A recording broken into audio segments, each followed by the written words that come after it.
Čau, já jsem Miláč Čtverák, právě sleduješ DJ Witch Questions. DJ Witch.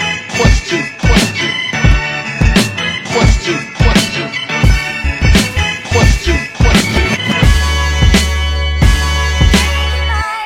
1, 2, 1, 2. Yo, what up, play? Yo, what's up? Okay. Dobrý. All good. Tak si představ pro lidi, kteří tě neznají, řekni tvoje jméno, co děláš. Takže mě neznáte ještě. Čím se živíš?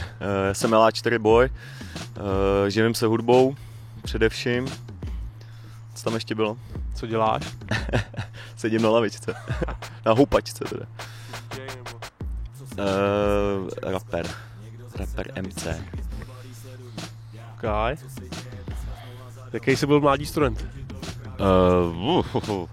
Dost nepozornej, furt jsem si maloval ve škole, takže jsem nedával moc pozor. Jestli jsem měl jít na nějakou uměleckou školu spíš. Docela průserář, no. Furt jsem seděl v přední lavici. Do určitý doby to bylo dobrý, pak nějak jsem začal zlobit. Co jsi dělal za školou? Napřed jsem dělal automechanika, protože chtěl táta, abych se potatil, moc jsem se nepotatil, tak jsem šel pak na uměleckýho kováře, umělecko-řemeslná škola. Kolik je ti let? 33. Jestli si vzpomeneš tvoje prvně vydělané peníze a za co si je utratil? Prvně vydělané peníze...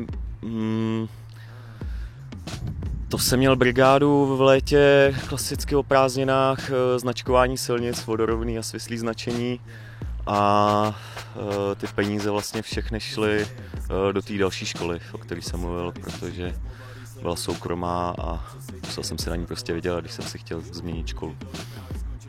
Co plechovky nějaký, ty nekecej? Plechovky jsem kupoval spíš z tiketůrek, který jsem proměňoval za kečup v mekáči. Z toho pak byly peníze na plechovky. Jako tohle bylo fakt čistě, já jsem prostě musel vydělat na tu školu, protože taková byla dohoda s mámou. Jestli chci dělat jinou školu, tak prostě si na to vydělej, synáčku. Gastroturky, klasická storka, ty vole. Yeah. Za kolik stál kečup? 3 koruny, ne? 3 koruny a pak už to nechtěli dělat, no. Pak už byl problém. Takže jsme zaplatili 50 korunovou. Přesně. Vzal si tiketky 3-4, měl si na 2 dozy pak. Jap. Co máš právě v kapsách? Myslím, že tu klasiku těžkou, telefon, sluchátka, cigára ne, to jsem dokouřil teď, klíče, peněženka. Bez flešky dneska. Umíš vařit? Ne, snažím se poslední dobou trošku, že na mě do toho tlačí, tak se snažím trošku už něco zvládat, ale rok nazpátek jsem byl nejhorší traget, teď už jako aspoň trošku mám nějaký pojem, ale omáčky a takovýhle věci, to je pro mě ještě španělská vesnice. Co dáváš třeba takhle? Občas? Včera jsem dělal hamburger, ale to se chlubím cizím peřím, protože maso připravil otec mojí ženy, takže jsem pak akorát to nějak splácal dohromady, zbytek postavil. Hamburgerovou věž. Jestli snídáš, tak co snídáš? Já moc nesnídám a když snídám, tak moje nejoblíbenější snídaně je kafe a cigára. Classic. Tvoje oblíbené jídlo a oblíbená restaurace? Si někam chodíš? No v podstatě všechny dobré restaurace, tak s těma jsi mě seznámil ty. Tak to spíš vyjmenuji, kde jsme byli teď, jak jsme byli za tou Prahou, jak tam bylo jak jsme si dávali tu kachničku a ještě nějaký další věci. Jo, myslíš v Polích? Jo, v Polích, to je super. A s tou Alžbětou, jak jsme byli, jak nemohla dorazit Bára? Na pekárně? Na pekárně. Jak jsme jeli v Skonetop, myslíš, nebo kde? Jo, tohle. Tam jsi byl teda taky, jo? Jo, tam jsem byl taky, to je taky super. To už je dlouho, ne? Už je docela dlouho, no. Já jsem moc neřeším jídlo, v podstatě dám na to, jak vypadá hospoda zvenku. A Všichni jsem byl jinde někde? Nejsem úplně založený na nějak jako vyhlášený restaurace. Mekáč, KFC, nevím, jestli to znáte, já to mám rád. A oblíbený pití a oblíbený klub, alko a nealko. Oblíbený pití jsem měl do nedávna Slivovice, ale teď s ním moc nemluvím poslední dobou. Teď člověk utáhne z pusy, jak kdyby hodil před chvilkou pizzu. A tak spíš rum mám rád docela. Nebudu říkat značky, prostě mám rád to rum. I tu zemáček, jakoby, nebo kubánský spíš? Ne, ty značkový prostě.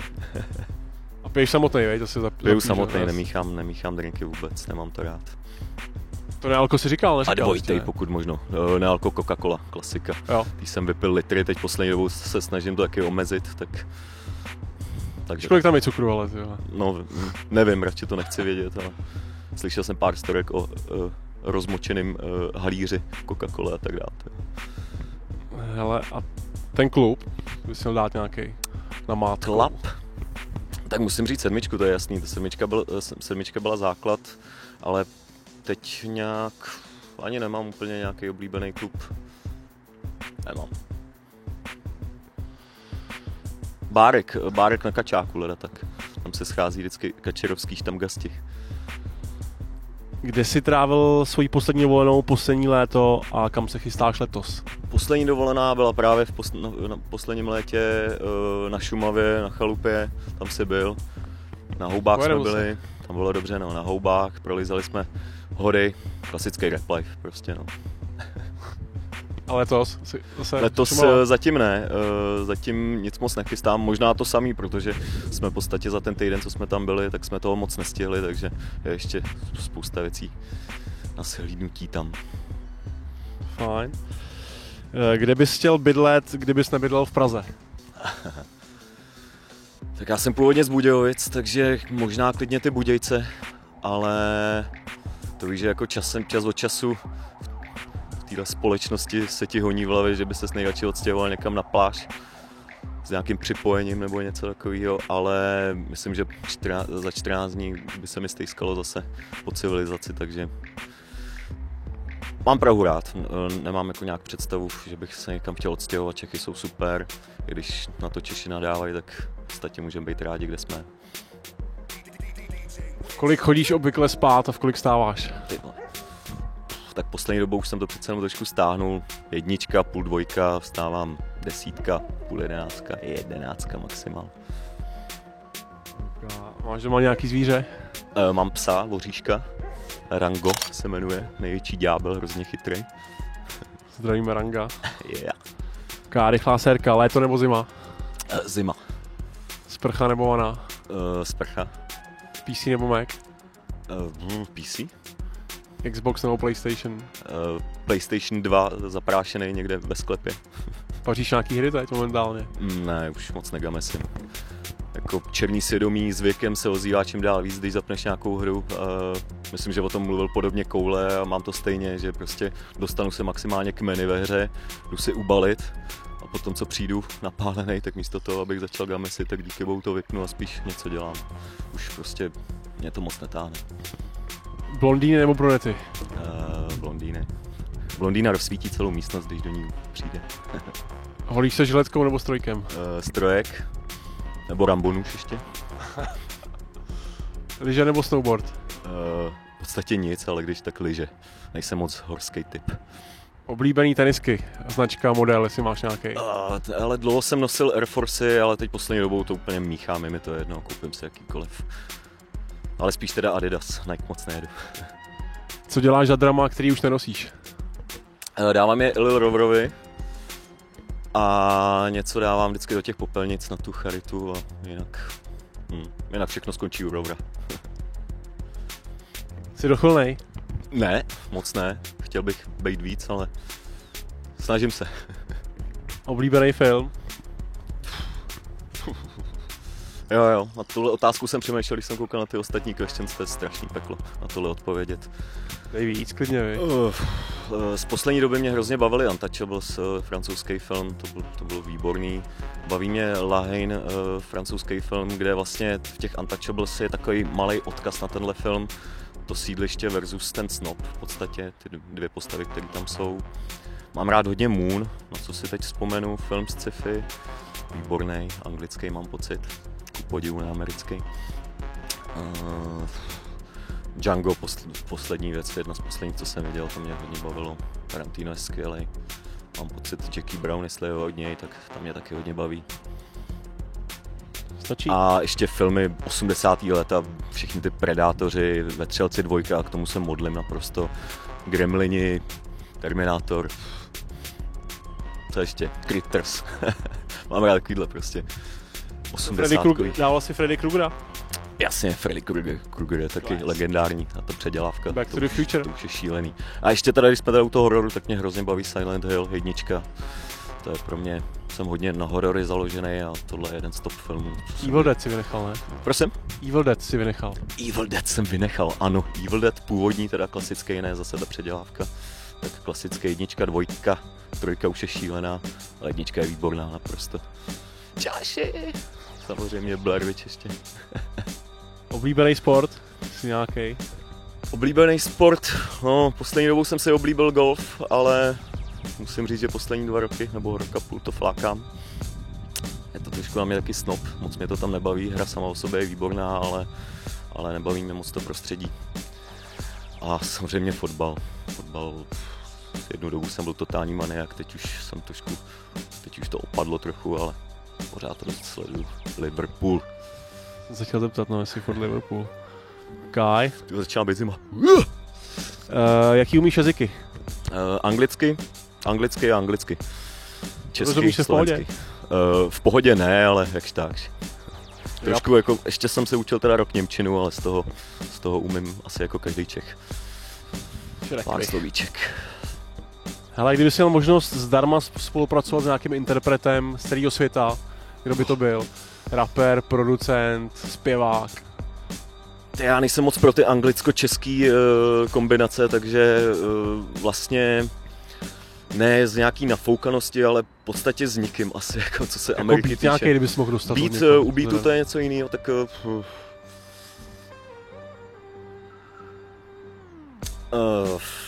tak první mě napadá Alchemist, ale to je taková klasika, mě víc baví teď newsclovější věci a musím říct, že ty newsclový producenty za stolik neznám, spíš prostě znám jenom ty věci. Pegdiv mě baví věci pod nima, Minimal, Tyler, Kreatur. Takovýhle jako těžší věci. J-Dilla, já rád Detroit poslouchám, ale poslední dobou už k tomu moc netíhnu, co se hudby týče, že bych to chtěl dělat. Tak nějaký 3 zásadní rapové desky pro tebe a nějaký desky, který se poslouchal dřív, ještě před rapem. A co posloucháš třeba teď momentálně? To jsi vlastně říkal už. Tak ty zásadní, první, co mě napadne, Tribe Called Quest, Midnight Marauders, to je jedna z desek, kterou mám nejvíc namáklou. Hrozně mám rád Frank Dang 48 Hours, taky už starší deska, kterou celou produkoval Dilla, mám pocit. A to je hrozně dobrá věc. 2.4 mám pocit a je to nadčasový, taky takový minimál od Dilly. Použil tam takový různý trencový basy, věci, které se v té době moc nedělaly. Ten to docela správně prolomil. 3. deska Slum Village Fantastic Volume 2, asi fakt hudební solová věc.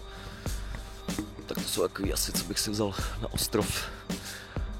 Co jsem poslouchal před rapem? Já jsem poslouchal hardcore hrozně. Dost co tam bylo? Madball byla moje klasika. Set It Off? Prosím? Set It Off? Jasně, přesně. Člověče, teď mám trošku díru Psychofitol. Ale pak už jsem nějak ty kytary opustil, baví mě funk hodně, Jamiroquai, si můžu poslechnout kdykoliv, Daft Punk, taneční funky. Slyšel něco málo, ale v podstatě teprve nedávno jsem se dopracoval k Tronovi, Daft Punk, takže teď jedu tohle spíš. No. A co tam bylo ještě? Ty klasy jako z momentální doby.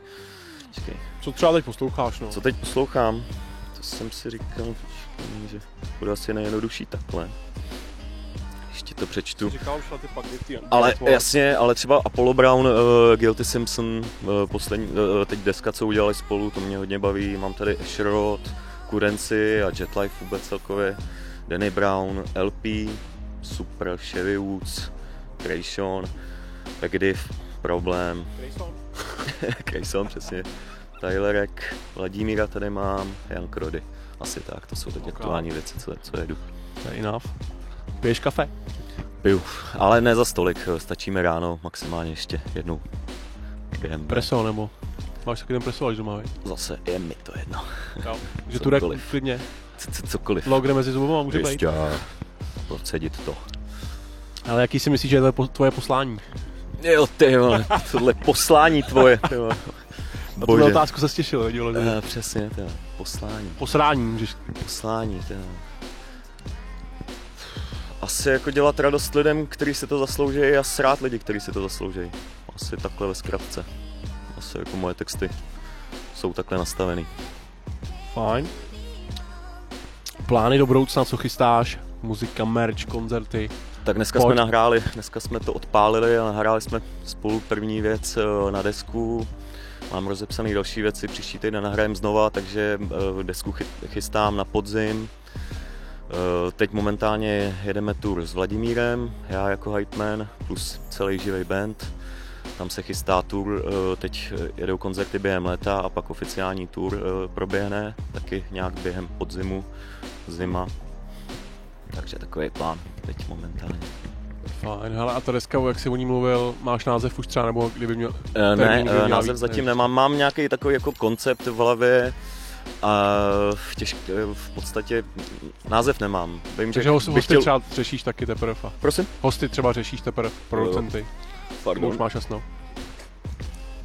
Jsem vám trošku nakrkal do mikrofonu. Hosty řeším, samozřejmě Koule je jasnej, vůbec jména pod Big Bossem, chtěl bych něco udělat s Filipem, z Pios.